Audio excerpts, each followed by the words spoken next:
نعیم الرحمان صاحب کے آپ جا کے دیکھیں، میں شہریوں کو بتاؤں گا، یہ کہتے ہیں کہ ہم شہر ٹھیک کریں گے. شہر کی سڑکوں پہ اپنے ٹینٹ لگاتے ہیں کیلیں ٹھوک ٹھوک کے، شہر کے برجز کے اوپر اپنے بل بورڈ لگاتے ہیں کوئی پیمنٹ کیے بغیر، اور پھر کہتے ہیں کہ ہم نظام ٹھیک کرنے آئے ہیں. یہ ذمہ دار ہیں اس شہر کے اندر تباہی کے. اور اب شہریوں کو یہی فیصلہ کرنا ہے کہ کیا تمہیں وہ لوگ چاہیے جو اختیارات کا رونر ہوتے ہیں، جو دھرنے دیتے ہیں، منفی سیاست کرتے ہیں، یا تمہیں وہ لوگ چاہیے جو کام کرتے ہیں.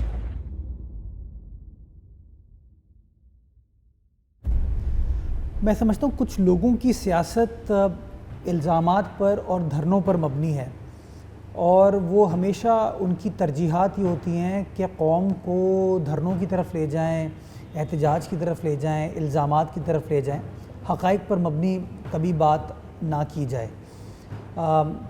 حافظ نعیم الرحمان صاحب کو یہ پتہ ہونا چاہیے کہ وہ سیاسی جماعت جو کہ انتخابات میں ہے ہی نہیں، جماعت اسلامی بائی الیکشن میں کسی انتخاب میں پارٹیسپیٹ نہیں کر رہی، اور دوسری طرف وہ سیاسی جماعت ہے جو کہ بائی الیکشنز کے اندر کامیابی جس کو حاصل ہو رہی ہے. میں سمجھتا ہوں دونوں کی گراؤنڈ ریالٹیز میں فرق صاف واضح ہے. آج یہ اس بات پر الزام لگا رہے ہیں کہ ہم الیکشن نہیں کرا رہے، جب الیکشن یہ ہار جائیں گے انشاءاللہ تو پھر یہ الزام لگائیں گے کہ الیکشن جو ہے وہ فری اینڈ فیئر نہیں ہوئے. اگر خدا نہ خواستہ کوئی یوسی ووسی جیت گئے تو پھر نیا احتجاج کریں گے، نیا الزام لگائیں گے کہ ہمارے پاس تو کوئی اختیارات نہیں ہیں. تو میں یہ واضح کرنا چاہتا ہوں کہ جو الیکشن کا پروسیس ہوتا ہے اس کا سب سے امپورٹنٹ چیز ہے فری اینڈ فیئر الیکشنز کے لیے کہ جو لا اینڈ آرڈر کی سچویشن ہے، کہ لوگوں کو سینس آف سیکیورٹی ہونا چاہیے جب وہ ووٹ دینے جا رہے ہیں. اور یہ جو بلدیاتی انتخابات ہوتے ہیں، بلدیاتی انتخابات کے اندر جو نمبر آف پولنگ اسٹیشنز ہوتے ہیں اس میں بہت بڑا ڈفرینس ہوتا ہے، جس کی میں مثال آپ کو یہ دوں گا کہ جنرل الیکشنز ہوتے ہیں تو کراچی شہر کے اندر 21 نیشنل اسمبلی کی سیٹس ہیں، بلدیاتی انتخابات میں 246 سیٹس ہیں. تو یو کین جسٹ امیجن کہ نمبر آف پولنگ اسٹیشن میں کتنا ڈفرینس ہے. تو نیچرلی جب پولنگ اسٹیشن زیادہ ہوں گے تو آپ کو اپنا ایڈمنسٹریٹو سٹاف زیادہ چاہیے ہوگا، آپ کو اپنی پولیس زیادہ چاہیے ہوگی. تو اس لیے ٹریڈیشنلی بلدیاتی انتخابات مختلف فیزز میں ہوتے ہیں. 2015 میں 3 فیزز میں صوبہ سندھ کے اندر ہوئے تھے، اور ہر صوبے میں بھی اسی طرح ہوتے ہیں. یہ جو تیسری ڈیٹ جو ابھی اکتوبر کی 23 اکتوبر غالباً ڈیٹ دی گئی تھی، اس کے اوپر اس لیے سندھ حکومت نے اپنی ریزرویشنز کا اظہار کیا کیونکہ یہ ڈیٹ ہماری مشاورت کے ساتھ طے نہیں کی گئی نمبر 1، اور ہم نے ان کو ان رائٹنگ کنوے کیا کہ جو ہمارا لا انفورسمنٹ کا سٹاف ہے یا ہمارا ایڈمنسٹریٹو سٹاف ہے وہ اس وقت ریسکیو اور ریلیف کے کام پر فوکس کیا ہوا ہے. جو ہمارے ان 4 ڈویژنز کا سٹاف ہے وہ تو وہاں پر ہے موجود، ایون کراچی حیدرآباد ڈویژن کی پولیس اور ایڈمنسٹریٹو سٹاف بھی ان کی مدد اور سپورٹ کے لیے اس وقت ان 4 ڈویژنز میں کام کرے. تو اس لیے ہمارے لیے کوئی 17-18 ہزار جو لا انفورسمنٹ کے ایڈمنسٹریٹو پرسنل ہیں ان کی ایک شارٹ فال ہمارے پاس ہوگا جس کو کرنا مشکل ہوگا.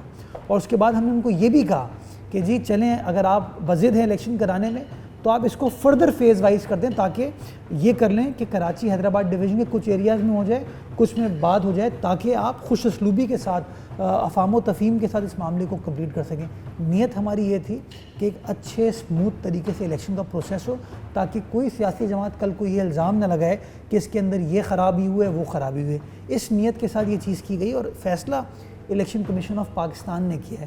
تو یہ ذرا جماعت اسلامی کے دوستوں کو سوچنا چاہیے کہ جب الیکشن کمیشن 23 اکتوبر کی ڈیٹ دیتی ہے تو وہ ٹھیک ہے، لیکن اگر الیکشن کمیشن آف پاکستان پھر ڈیٹ کو تبدیل کرتی ہے تو وہ غلط ہے.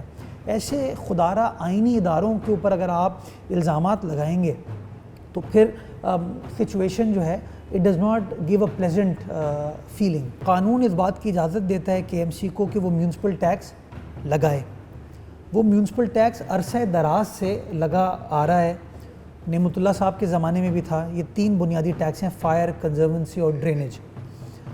مصطفیٰ کمال صاحب کے دور میں 5 جولائی 2008 کو مصطفیٰ کمال صاحب نے ایک اچھا فیصلہ کیا کہ ان تینوں ٹیکسز کو مرج کر دیا اور ایک نام تجویز کیا، اس کا نام کر دیا MUCT.